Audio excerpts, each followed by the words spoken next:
The live TV, सच सबसे आगे। नमस्कार, द लाइव टीवी देख रहे हैं आप। आपके साथ मैं हूं आदित्य कुमार। भारतीय जनता पार्टी जितनी तेजी के साथ ऊपर उठी और उसके बाद जनता के साथ जिस तरह का धोखा किया, उसी का नतीजा है कि भारतीय जनता पार्टी अब अर्श से फर्श पर आ रही है। धीरे धीरे उसका ग्राफ गिरता चला जा रहा है और जैसे से चुनाव राज्यों में हो रहे हैं, वहां पर करारी हार भारतीय जनता पार्टी को मिल रही है। चाहे वो उपचुनाव हो विधानसभा के या लोकसभा के, या फिर पंचायत चुनाव हो, या फिर नगर निगम के चुनाव हो या नगर पालिका के चुनाव हो, हर एक चुनाव में भारतीय जनता पार्टी पर आस्त हो रही है और नतीजे सामने आ रहे हैं। विरोध की तस्वीरें भी सामने आ रही हैं। इतिहास में ऐसा पहली बार हुआ है किसी पार्टी का इतना विरोध हो रहा हो। प्रधानमंत्री से लेकर पूरी कैबिनेट का विरोध, उसके साथ साथ छोट भैया नेताओं का भी जमकर विरोध हो रहा है।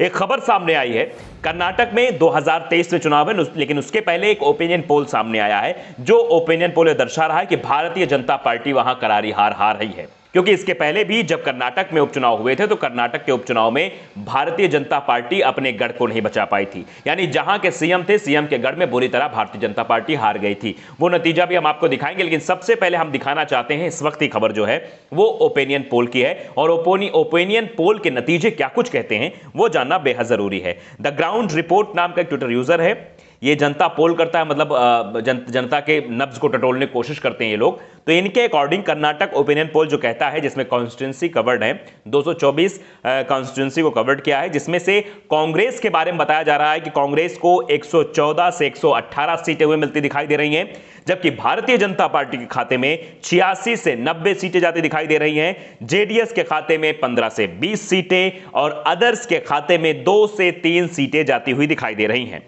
और यह भी कहा जा रहा है कि मोस्ट पॉपुलर सीएम फेस कौन है, तो सिद्धारमैया सबसे आगे चल रहे हैं, 40% इनको जनता बता रही कि अच्छे सीएम है। उसके बाद डी के शिव कुमार 22% हैं। उसके बाद बीएसवाई बीजेपी 20%, बीएस बोम्मई 7 से 8%, एचडी कुमारस्वामी 5 से 6 और अदर जो बताया जा रहा है वो 4 से 5। Our team predicate clear majority for Congress if election held today।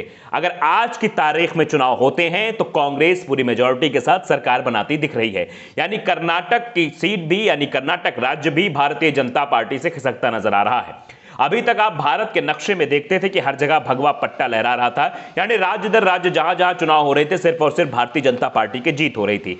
लेकिन जनता अब भारतीय जनता पार्टी के इरादों को समझ गई है। जनता यह जान चुकी है कि झूठे पुलिंदे ये बनाते हैं, उसी पर सरकार बना लेते हैं। शुरुआत से लेकर एक के बाद झूठे वादे, चाहे वो महंगाई पे हो, भ्रष्टाचार पे हो, या अच्छे दिन की बात हो या विकास की बात हो, कुछ भी हुआ नहीं है। सिर्फ और सिर्फ जनता का विनाश हुआ है। शायद जनता इस बात को समझ गई है, इसीलिए जनता अब इनके खिलाफ मैंडेट दे रही है, यानी इनका पुरजोर विरोध कर रही है। तो जहां जहां से देखा जाए, उपचुनाव अभी हाल फिलहाल हुए, जो उपचुनाव 29 विधानसभा सीटों और 3 लोकसभा सीटों पर ये उपचुनाव हुए थे, जिसमें से एक सीट महज भारतीय जनता पार्टी के खाते में गई है लोकसभा की, और बाकी अन्य सीटों पर भी बीजेपी की करारी हार देखने को मिली है।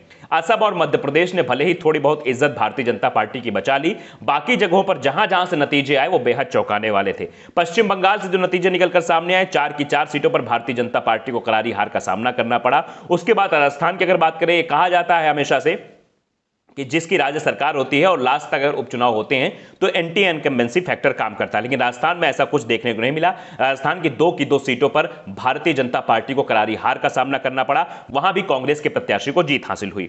उसके बाद अगर हम कर्नाटक की बात करें, कर्नाटक का जिक्र हमने पहले कर दिया। कर्नाटक में किस तरह से भारतीय जनता पार्टी की करारी हार हुई है। बीजेपी के जो सीएम है वहां पर उनकी सीट तक नहीं बच पाई है। यह मैं खबर भी आपको पढ़ के थोड़ा सुना देता हूं किस तरह से वहां कर्नाटक में हार मिली।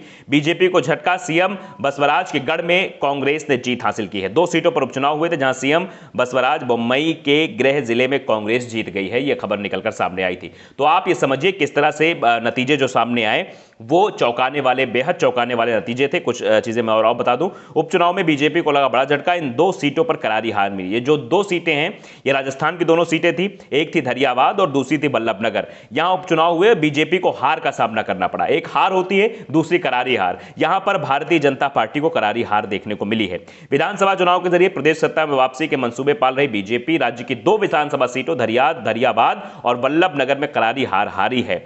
तो आप समझिए कि हार तो हार होती है, चौथे नंबर पे आ जाना इसे हार नहीं कहते, इसे ये कहते हैं कि जनता ने आपको सिरे से खारिज कर दिया है, आपको सीधा टाटा बाय बाय कह दिया कि आप वापस चले जाइए, आपकी कोई जरूरत नहीं है।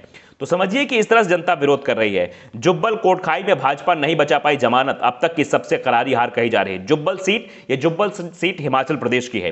हिमाचल प्रदेश में 3 सीटों पर उपचुनाव हो रहे थे, विधानसभा की सीट और 1 सीट मंडी की लोकसभा सीट पर चुनाव हुए थे। इनमें से 3 सीटों पर भारतीय जनता पार्टी को हार का सामना करना पड़ा और लोकसभा सीट भी भारतीय जनता पार्टी हार गई, यानी कांग्रेस की वहां जीत हुई और कांग्रेस ने वहां मैंडेट प्राप्त किया।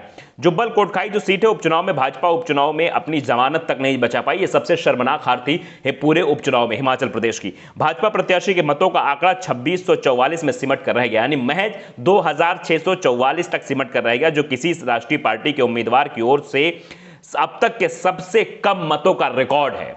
यानी आप समझिए कि हिमाचल प्रदेश में जो भारतीय जनता पार्टी की हार हुई है वो बेहद करारी हार हुई है। 2644 महज वोट मिले हैं।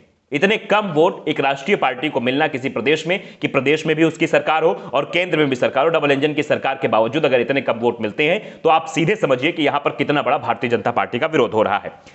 वहां पर सीट ना बचा पाने के कारण इतनी बुरी हार हारने के बाद सीएम भी आ गए थे सामने। जयराम ठाकुर ने क्या कहा था, आप सबने सुना था। सीएम जयराम ठाकुर ने कहा कि हम महंगाई की वजह से हार गए, यानी मोदी सरकार को सीधे टारगेट किया था। उसके बाद जब मोदी सरकार को यह लगा तो आपने देखा पेट्रोल डीजल के दामों में थोड़ी गिरावट देखने को आपको मिली होगी। यह सब सिर्फ और चुनावी लॉलीपॉप है, इसके अलावा और कुछ नहीं है। हिमाचल में जो ये हार हुई थी, आपने देखा कि हिमाचल में कैसे जो है हार हुई। बाकी सीटों का हाल आपने देखा।